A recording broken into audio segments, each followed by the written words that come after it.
अस्सलाम वालेकुम नाज़रीन, उम्मीद करती हूँ कि आप सब खैरियत से होंगे।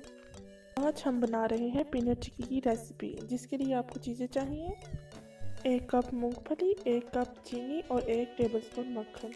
एक पैन है जिसमें चीनी शामिल करते हैं और इसे चूल्हे पर चढ़ा दें लो टू मीडियम फ्लेम पर। एक चमचे की मदद से इसे मिक्स करते जाएं जब तक कि चीनी का कैरामल बन जाए।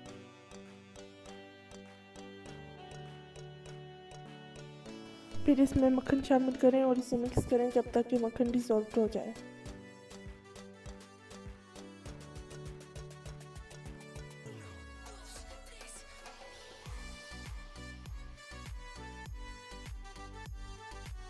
इसमें मूंगफली शामिल करें और मिक्स करते जाएं।